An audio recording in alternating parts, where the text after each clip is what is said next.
Gamecult vous présente son Point News, l'actu jeu vidéo analysé par la rédaction. Ce Point News est un extrait audio de Gamecult l'émission qui, elle, est dispo en vidéo pour nos abonnés sur gamecult.com. On y parle également des dernières sorties, de nos jeux du moment et de bien d'autres sujets passionnants, toujours liés aux jeux vidéo. Décryptage, infos, coup de cœur, coup de gueule, la rédaction de Gamecult vous présente son Point News.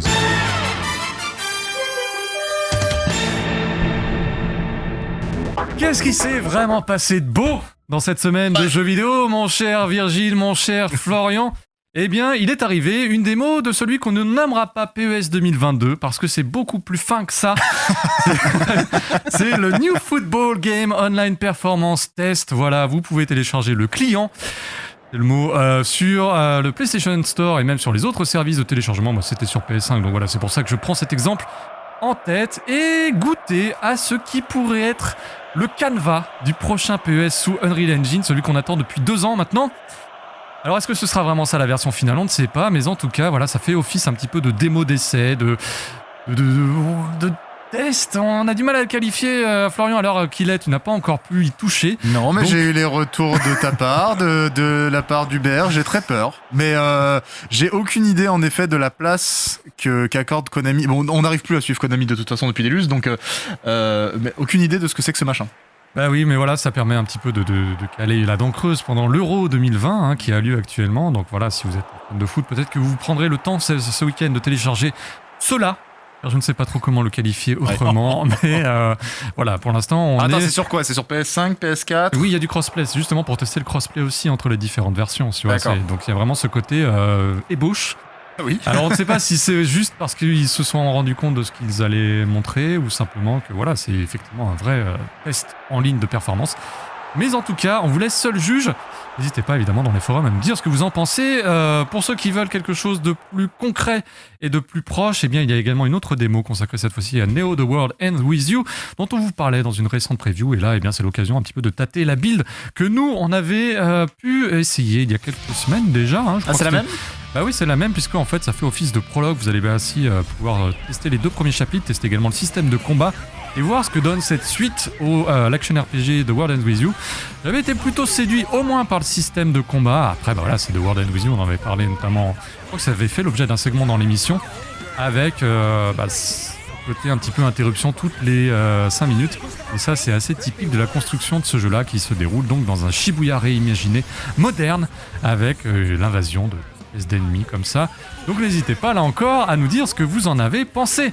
Le père, on parlait football avec l'Euro, avec PES, t'as également quelque chose à nous dire au sujet de FIFA. Oui, FIFA qui jusque-là faisait un peu la sourde oreille aux différents appels du pied, aux différents coups de semonce des gouvernements européens, américains aussi, vis-à-vis des lootbox, de cette fameuse dimension aléatoire dans les microtransactions. On parle évidemment là de FIFA Ultimate Team, qui est la machine à cash d'Electronic Arts, pas seulement de FIFA, mais d'Electronic Arts. On avait dit au moment où les chiffres d'Electronic Arts étaient sortis en ce début d'année. Voilà, jusque-là, ils en avaient pas grand-chose à carrer, globalement. Et là, peut-être qu'on voit s'amorcer quelque chose, une sorte de virage. En tout cas, voilà. EA a annoncé, dans le cadre de son festival of football, foot et futé, voilà le jeu de mots, qui donc a démarré le 18 juin, qui s'étendra jusqu'au 16 juillet, pour se caler sur l'Euro, voilà, c'est ça l'idée. EA a annoncé l'arrivée, dans un long article de son blog, l'arrivée des preview packs. Donc c'est ce qu'on voit là à l'écran. Alors pour vous dire, en gros, pour ceux qui connaissent pas du tout FIFA Ultimate Team et qui s'en foutent un peu du foot, mais qui sont intéressés par ces mécaniques-là, les joueurs sont représentés par des cartes. On ouvre donc on peut acheter des paquets de cartes avec des joueurs à l'intérieur. Là, les preview packs, voilà, on nous explique qu'en fait, tout simplement, on va pouvoir voir ce qu'il y a à l'intérieur des preview packs. Et ça, forcément, c'est le petit plus Périglioni qui change, qui fait qu'on n'est plus dans l'aléatoire, mais dans quelque chose de plus maîtrisé. En gros, les preview packs, on en ouvre un, on regarde ce qu'il y a dedans, et il reste là pendant un temps déterminé. S'il nous plaît pas, on attend que ça se renouvelle, et on a un nouveau pack qui va arriver, on pourra en ouvrir un autre, etc. Ça se passe comme ça. Pour le moment, c'est une phase de test dans le cadre du Festival of Football. Je précise aussi que c'est attaché uniquement aux packs qu'on achète en boutique. C'est-à-dire que dans la boutique FIFA Ultimate Team, tous les packs que vous gagnez en remportant des matchs, en réussissant certains objectifs, certains défis, tout ça, ça reste des packs classiques. Par contre, dans la boutique, vous ne trouvez, pour le temps du Festival of Football, que les preview packs maintenant. Alors ils disent voilà, ça devrait se terminer à la fin du truc, mais disons-le tout de go, ça sent quand même l'expérience grandeur nature pour quelque chose d'approchant pour FIFA 22, voire dans le courant de l'été, quelque chose qui va rester. En tout cas, voilà, ça sent l'expérimentation un petit peu grandeur nature pour pouvoir s'adapter aux différents coups de pression des gouvernements. On a entendu l'Allemagne, on a entendu le Royaume-Uni, qui est la terre sacrée de FIFA, où ça se vend extrêmement bien. On a entendu aussi les États-Unis, pardon, la Belgique, évidemment. La France, bon, c'est plutôt sourd pour le moment. Mais voilà. Il y a une première réaction de la part d'Electronic Arts. Ouais, on essaie de s'adapter effectivement en évitant de se faire taper sur les doigts, si j'ai bien compris un petit peu le but de la manœuvre. Exactement. FIFA 22 qu'on pourrait peut-être redécouvrir dans le courant du mois de juillet, puisque mon cher Virgile, c'est dans ce courant du mois auquel on aura droit à l'événement EA Play Live. Le Fro 3 ne finit jamais, c'est pour toute l'année, toute la vie même, puisque il ne vous aura pas échappé que Electronic Arts en était absent. Et que donc du coup l'éditeur a confirmé qu'il tiendra bien sa conférence EA Play Live le 22 juillet à 19h heure française, donc on aura au moins le plaisir de ne pas se coucher à 3h du matin. Que sait-on ? Bah pour le moment pas grand-chose, on peut peut-être espérer en apprendre un petit peu plus du prochain épisode de Skate qui, souvenez-vous, avait été le One More Thing de l'édition de l'année passée. Peut-être aussi un peu de Dragon Age, dont on a appris en tout début d'année qu'Electronic Arts avait décidé de l'expurger complètement de toute sa partie multijoueur pour se concentrer sur une aventure exclusivement en solo. Peu de chance, en revanche, d'en apprendre sur le fameux projet autour de Mass Effect, qui avait été teasé assez brièvement durant les Game Awards de l'année dernière. On peut en tout cas être sûr, comme tu l'as dit, on verra probablement du FIFA 22, le nouveau Madden, et peut-être d'ailleurs aussi revoir un peu de Battlefield 2042, sait-on jamais, peut-être de nouvelles maps, on verra bien. Mais la plus grosse rumeur qui enfle, et je me permets de prendre tout de suite à la volée, mon cher Pouillot, la plus grosse rumeur pour ce EA Play Live, ce serait le retour de Dead Space. Alors c'est une rumeur en fait qui a été corroborée par 3 journalistes assez sérieux, que sont Jeff Grubb de GamesBeat, Tom Phillips d'Eurogamer et Salvatore Romano de Gematsu, chacun avec leurs propres sources. Ce serait manifestement, si on en croit donc les sources des 10 journalistes, Motive Studio, à qui l'on doit notamment Star Wars Squadrons, et qui avait été d'ailleurs dépossédé d'un projet il y a pas si longtemps que ça, sur lequel ils travaillaient depuis 5 ans. Eh bien, ce serait eux qui seraient au travail de sur ce grand retour, qui s'apparenterait apparemment à une renaissance de la série et non pas à une suite de la trilogie qu'on connaît bien. Trilogie qui, rappelons-le, c'est quand même ouverte sur un jeu qui a marqué les esprits de beaucoup de joueurs, notamment d'Hubert par exemple, et puis voilà, qui s'est suivi d'un deuxième épisode un peu moins bon, et puis le 3, n'en parlons même pas. Je rappelle quand même à toute fin utile que Visceral Games, à qui on devait la série Dead Space, va fermer ses portes en 2017, et certains des anciens du studio ont fondé un nouveau studio qui s'appelle Distance Studios, et qui travaille actuellement sur son propre jeu de science-fiction horrifique. Donc voilà, l'original, entre guillemets, la copie. On verra bien ce que ça donnera. En tout cas, c'est plutôt une bonne nouvelle pour la série et la licence Dead Space. Le cas échéant, on a hâte de voir ce que ça donnera. Le retour de Hubert dans Dead Space, il avait eu pour partenaire Trunks. Et là, Virgile, j'espère que tu seras son acolyte pour traverser les horreurs qui l'attendent dans ce vaisseau en perdition. Un autre vaisseau en perdition, d'ailleurs, transition toute trouvée, c'est Marvel's Avengers. Oui, évidemment. On va à nouveau reparler de Marvel's Avengers, mon cher Padré. Oui, Marvel Avengers continue sa petite route pleine de chaos, en dépit d'une recherche de rédemption. Lui aussi, ça en fait beaucoup des jeux qui recherchent la rédemption. Marvel's Avengers a rencontré un petit Dodan, justement, sur cette route-là. C'était le 22 juin dernier, lorsqu'il a reçu sa dernière mise à jour, qui proposait notamment un nouveau secteur à explorer, mais aussi un combat contre un personnage important, Monica Rappaccini, la Supreme Scientist, qu'on a vu là un moment dans le trailer. C'était les 2 gros points de cette mise à jour, mais une mise à jour qui a aussi eu un effet moins attendu et moins appréciable, puisqu'elle a révélé les adresses IP de la personne en train de jouer sur l'écran de jeu. Alors quand on joue de chez soi, un peu rien à kick, c'est pas très grave. En revanche, si on est en train de streamer ou d'enregistrer des captures pour les mettre sur internet, c'est beaucoup moins appréciable. Voilà, évidemment ce n'était absolument pas voulu, et Crystal Dynamics et Square Enix se sont empressés de normalement faire tomber un correctif. C'était mercredi dernier. En attendant, il avait été évidemment déconseillé de streamer ou voilà de diffuser ses captures. Mais voilà, une mauvaise pub et un nouveau souci, un nouveau problème dont je pense Marvel's Avengers se serait bien passé. Effectivement, on va rester chez Square Enix pour saluer pour le coup un succès, c'est celui de la série Nier. Voilà, Nier qui avait débuté un petit peu du côté de la confidentialité devient désormais une série million-seller, 5 millions de ventes pour Nier Automata.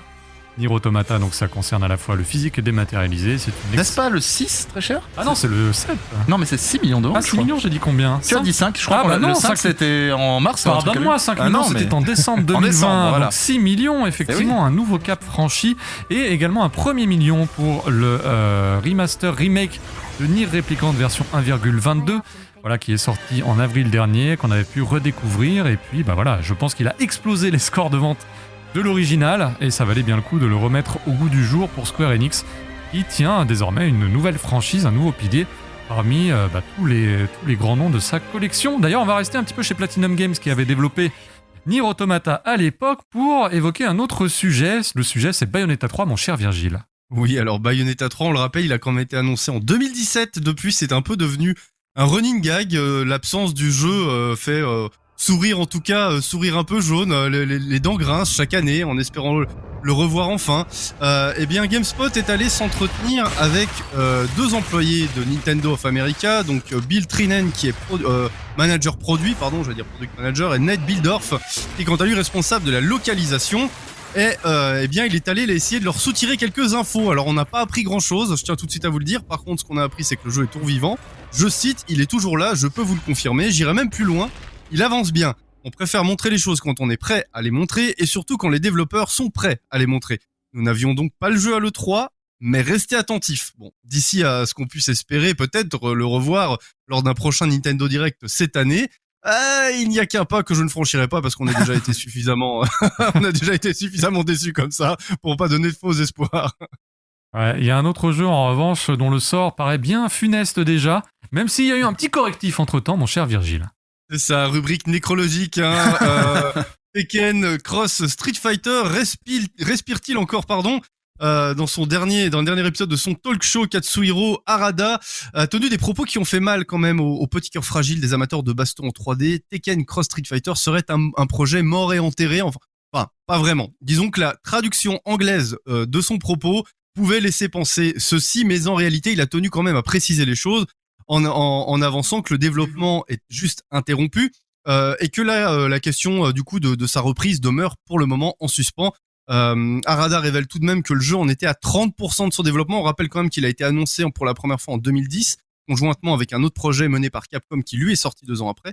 Donc 30% de développement seulement, entre guillemets seulement. Et l'équipe a quelques jolis modèles 3D en stock, notamment donc bien évidemment des personnages de Capcom qu'ils aimeraient beaucoup pouvoir nous présenter, mais ils ne peuvent pas le faire sans l'accord de Capcom pour le moment.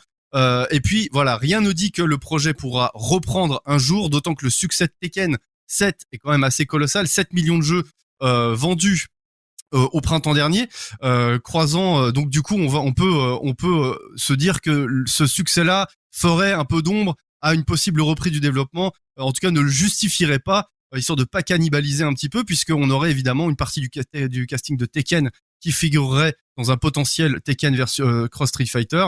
Donc voilà, il faudra être patient. Peut-être qu'un jour on aura de nouveau on aura le plaisir de découvrir ce jeu. Bien que toi, mon cher Puyo, je crois que tu sois pas tout. Point bistrot. Point bistrot, non. Ah oui, le point bistrot. Oh, mais monsieur Racera, qu'est-ce que vous racontez là? Vous savez bien qu'il est dead, ce projet. Ça fait. Je me souviens, j'ai fait une interview à la Gamescom 2008, on en parlait déjà. Qu'est-ce que ça veut dire? Voilà. C'était le point bistrot. Donc je n'y crois pas une seule seconde, mais qui sait? Gageons que. Voilà.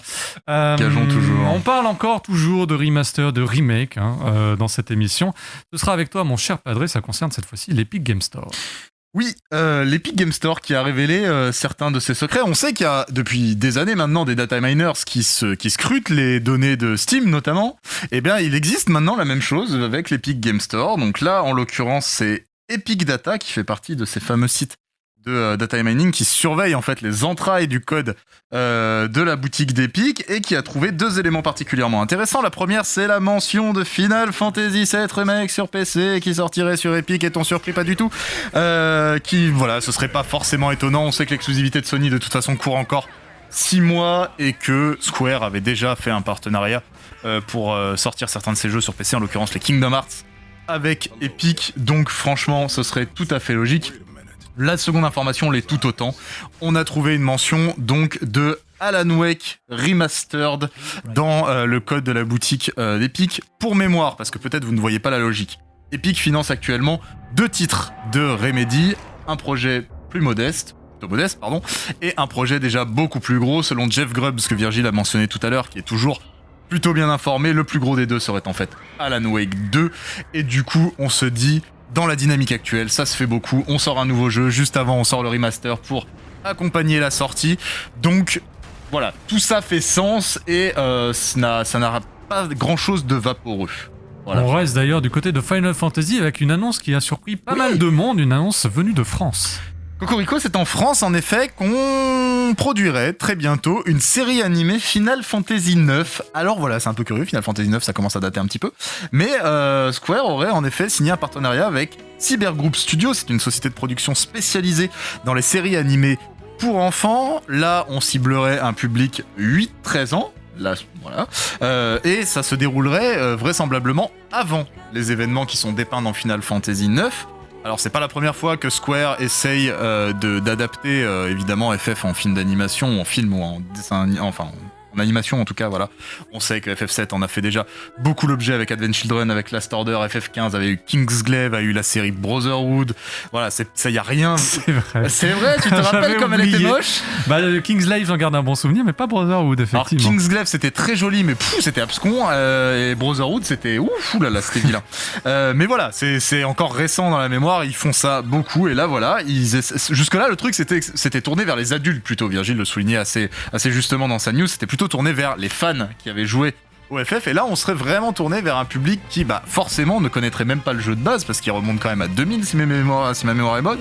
Donc ce serait une expérimentation particulièrement curieuse, je trouve en tout cas. L'étape suivante là, c'est de contacter les diffuseurs pour Cyber Group Studio pour voir qui est intéressé, pour leur présenter le projet, et puis ils espèrent pouvoir lancer la prod début d'année 2022. Effectivement, le monde du jeu vidéo est un long cycle de réincarnation jamais brisé, et ce sera sans doute le cas à nouveau pour la série Castlevania. On a vu passer dans les organismes de classification une certaine Castlevania Advance Collection qui, comme son nom l'indique, devrait regrouper les 3 épisodes sortis sur Game Boy Advance, la Game Boy Advance qui a d'ailleurs fêté il y a quelques jours ses 20 ans de commercialisation en France. 20 ans, ouais, 2001, on a un rétrodage consacré à tout ça. Et là on voit le premier des 3, c'est Circle of the Moon, qui faisait partie des jeux de lancement d'ailleurs, alors il était beaucoup plus sombre à l'époque, sur l'écran de votre Game Boy Advance. Il y aurait également Harmony of Dissonance, qui, les 3 jeux sont sortis à 3 ans d'intervalle, donc voici Harmony of Dissonance avec son espèce d'Alucard qui ne dit pas son nom, et le 3e épisode qui lui est un chef-d'œuvre absolu, c'est Aria of Sorrow, voilà, qu'on espère redécouvrir avec le fameux système de glyphes que Bloodstained avait de nouveau réutilisé. Bloodstained qui porte lui aussi la marque de Koji Igarashi, le grand concepteur de l'époque Metroidvania autour de Castlevania. Mais voilà, pour l'instant, pas de date de sortie, pas de confirmation, on croise les doigts. Konami qui avait déjà sorti une Castlevania collection il y a quelques années, mais il manquait ces différents épisodes-là, donc à voir. On entame le point Covid. Parce que voilà, ça rythme un petit peu aussi l'agenda du jeu vidéo avec des précisions sur le retour de Pokémon Go. Oui, je pensais que t'allais y aller avant moi, mais bien sûr. Pokémon Go va doucement revenir, ou tenter en tout cas de revenir à son état normal, alors que de nombreux pays, évidemment, à travers le monde, sont en train d'observer une lente mais longue décrue de l'épidémie de Covid-19 à l'approche de l'été. Niantic a donc annoncé sur son blog le retour de certaines des mécaniques classiques de Pokémon Go, mécaniques qui impliquent de se déplacer hors de chez soi, puisqu'on le rappelle, c'était quand même le cœur de cette expérience-là, et qu'il l'avait adapté en mettant en sommeil ces mécaniques-là au moment du Covid pour permettre aux gens de continuer à jouer. Actuellement, il y a le Pokémon Go Fest, et c'est donc à la fin du Pokémon Go Fest, je sais pas si ça a commencé ceci dit, c'est donc à la fin du Pokémon Go Fest, le 18 juillet, que ces assouplissements, on va dire, notamment dans les octrois de bonus, d'XP, etc., seront retirés. On parle là de l'augmentation de l'efficacité des encens par exemple, ou de la réduction des distances entre les joueurs et les Pokéstops, ou les joueurs et les arènes les plus proches, voilà, qui faisaient en sorte que c'est possible de continuer à jouer même de chez soi. Mais en contrepartie, voilà, et à compter de la fin du mois de juillet, vont être réimplantés de nouveaux bonus liés à l'exploration, donc l'ADN même du jeu, et qui vont donc récompenser les joueurs qui vont essayer de retourner en extérieur, faire tourner des Pokéstops ou reprendre part à des raids en présentiel. Ceci dit, la citation de Niantic est importante. Ils vont essayer de, nous souhaitons, je cite, étaler la mise en place de ces mesures de façon à ce que ce soit cohérent dans chaque endroit du monde pour aider les gens à jouer en toute sécurité, ce qui veut dire en gros que ça va se faire progressivement et évidemment en fonction de la situation sanitaire de chaque pays. Le retour à la normale, entre guillemets, pour le moment sur Pokémon Go est limité au 1er septembre, donc ils ne s'interdisent pas visiblement un retour à certaines pratiques du confinement, voilà. Et en attendant, pour cet été, il y a quand même des mécaniques de confinement qui vont rester. Typiquement, les raids en distanciel, eux, vont se maintenir et ils vont essayer de les faire évoluer. Et puis, il y a des acquis comme ça qu'on a gagné pendant la période et qui vont eux aussi se maintenir, la durée de vie rallongée des encens, l'inventaire étendu ou la possibilité de défier d'autres dresseurs à distance. Oui, d'ailleurs, vous ne pourrez pas faire de la Paris Games Week votre terrain de chasse cette année, puisque l'édition 2021 a elle aussi été annulée. Voilà, l'édition 2020 n'avait pas eu lieu pour les raisons que l'on sait. Eh bien, ce sera également le cas pour 2021, car ça n'offre pas, voilà, la situation n'offre pas les garanties suffisantes pour accueillir autant de monde dans l'enceinte de la Porte de Versailles. On rappelle que l'édition 2019 revendiquait, c'est très précis, 317 000 visiteurs. Voilà, les chiffres sont toujours discutables et discutés, mais néanmoins, ce sont les chiffres officiels de l'organisateur, le syndicat des éditeurs de logiciels de loisirs, le fameux CEL, qui a fait une déclaration qui a dit « Malgré notre envie et notre engagement, nous devons prendre la difficile décision d'annuler l'édition 2021 de la Paris Games Week. Le contexte incertain ne nous permet pas d'organiser une édition à la hauteur de nos ambitions et des attentes des joueuses et des joueurs. » Donc voilà, pas de Paris Games Week non plus. Déjà, il n'y avait pas de Japan Expo. La Gamescom, elle aussi, sera en édition un peu hybride. Et pour le coup, le Tokyo Game Show restera un petit peu, lui aussi, dans un format visant à accueillir le moins de monde possible dans des conditions adéquates. Donc voilà, l'année 2021 au niveau des salons reste malgré tout rythmé, bas au rythme, hélas, du coronavirus. Mon cher Virgile, alors d'habitude c'est le père qui s'y colle, mais là, cette fois-ci, t'as décidé de monter au front. On va à nouveau parler de Cyberpunk 2077. Je suis désolé Flo, je t'ai chippé ton petit plaisir de chaque semaine. Je n'en ferai rien. On va parler du petit point Cyberpunk. Pour vous dire que les remboursements sans condition du côté de chez Microsoft s'arrêteront à partir du 6 juillet. Parce que jusqu'ici, les acquéreurs de Cyberpunk 2077 pouvaient demander le remboursement de leur jeu sans condition du tout, hein, c'est-à-dire que vous n'aviez besoin de justifier de rien du tout, simplement que le fait que le jeu n'était pas à la hauteur de ce qu'on vous avait promis.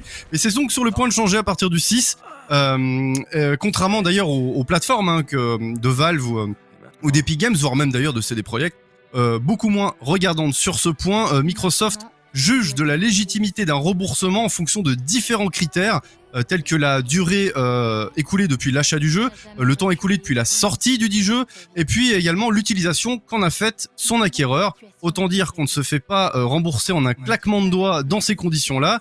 Cyberpunk 2077 revient donc dans le régime général, pourrait-on dire, peu de temps d'ailleurs après que Sony ait accepté de le commercialiser à nouveau sur le PS Store, et en dépit des très nombreux problèmes encore rencontrés, et ce depuis les mises à jour successives. Je crois d'ailleurs, si je dis pas de bêtises, que l'ami Gotos est allé jauger de l'avancée du chantier, que c'était pas vraiment brillant. Je pense que sa tête sur Reddit lui manquait un petit peu. CD Projekt a d'ailleurs quand même concédé que le travail était loin d'être terminé et qu'il faudrait se montrer encore patient pour que les promesses formulées en amont, de la sortie du jeu soit finalement tenue. The ride never ends, j'ai envie de dire. Effectivement, le chemin ne s'arrête jamais également pour un petit hérisson, parce qu'on ne pouvait pas décemment conclure ce point news sans rendre hommage au 30e anniversaire de Sonic. C'était le 23 juin 1991 sur Mega Drive, et depuis, il s'en est passé des choses. Il n'y aura pas... pas que des belles. Il n'y aura pas de jeu officiel du 30e anniversaire pour 2021, puisque le Sonic 2022 que l'on voit là eh bien, prend son temps et il vise de grandes ambitions, mon cher Perfide Albion, puisque, eh bien, il va essayer d'être à la hauteur, d'être un petit peu le Sonic Adventure de son époque. Voilà, une base de travail qui pourra servir à poursuivre la franchise durant plus de 20 ans. Là encore, peut-être qu'on sera là pour fêter les 50 ans de Sonic, du coup, mais voilà, un Sonic 2022 qu'on dit apparemment en monde ouvert et qui reprendrait pas mal d'idées des jeux en open world, notamment Assassin's Creed avec des espèces de tours, mais également quand même des petites zones. Voilà, des portes miroirs qui permettraient d'arriver dans des zones un petit peu plus rapides. Donc à la fois de l'exploration, à la fois une formule un peu plus traditionnelle. Là, les images que l'on voit là, c'est le concert symphonique qui a été donné en virtuel pour les 30 ans. C'était le 23 juin dernier. La vidéo est en accès libre sur YouTube. Donc si vous avez envie de vous rafraîchir un petit peu les esgourdes, eh bien c'est possible. Et de ce que j'en ai vu, pour l'instant, je me suis arrêté la première demi-heure. Eh bien forcément ça fait vibrer la corde sensible des gens qui ont aimé Sonic, hein, il y en a sur ce plateau. Et Sonic qui envisage évidemment d'autres projets. Il y a eu une interview publiée dans Famitsu notamment avec les grands pontes de Sonic Team et de Sega. Sonic qui se destine à une carrière de VTuber. C'est ce que c'est les VTubers. Alors j'ai lu ça, oui, parce qu'il y a un excellent papier sur Gamecult. Ouais. Mais je me dis que l'ambition a baissé du côté de Sonic. Ah bah écoute, il est déjà star de cinéma. Voilà, on va accueillir Sonic 2 l'an prochain avec Tails. Mais il se pose la question d'en faire ça ou il c'est est sûr dans Minecraft. Regarde, c'est pas magnifique pour les 30 ans. DLC gratuit dédié aux hérissons dans Minecraft. On voit même Knuckles et les différents personnages. T'as pas envie de pleurer là? Ah mais complètement. Moi je ne suis pas un Minecraftos, mais je me dis ça sert à faire le pont entre les différentes générations, c'est ça qui est formidable. Mon Dieu. Regarde, il y a Amy là, regarde, elle est pas belle là. Elle est pas belle quand elle endive. Avec ses picots carrés là, putain, quelle angoisse. Voilà, et puis l'ambition c'est, après avoir conquis Hollywood et de quelle manière l'an dernier, puisque c'est l'un des, forcément, de facto, l'un des plus gros succès au box-office, vu que voilà, le cinéma s'est arrêté juste après. Eh bien, Sega envisagerait, qui sait, en tout cas c'est un rêve, un vœu pieux, un parc à thème Sonic dans la lignée du Super Nintendo World, mais là pour l'instant ce n'est juste qu'un souhait, un vœu, et auquel cas on te financerait le trajet, on lancerait une cagnotte, un litchi, je te teste une moi, forme de pèlerinage, je te teste le parc d'attractions pour que tu expies tes fautes, et c'est là-dessus qu'on va conclure ce point de news. Merci de l'avoir suivi. Nous on va poursuivre l'émission, on va accueillir Motor Mike pour parler de Mario Golf Super Rush qui vient de sortir sur Switch. Petite téléportation avant-hier et on se retrouve juste après cette petite bande-annonce. Vous en voulez plus? Direction Gamecult.com. Avec l'abonnement premium, vous avez accès à Gamecult l'émission chaque semaine, en audio et en vidéo, et à tout un tas d'autres émissions, podcasts, tests, rubriques et articles de fond. Tout ça à partir de 2,50€ par mois. Venez essayer. À la semaine prochaine.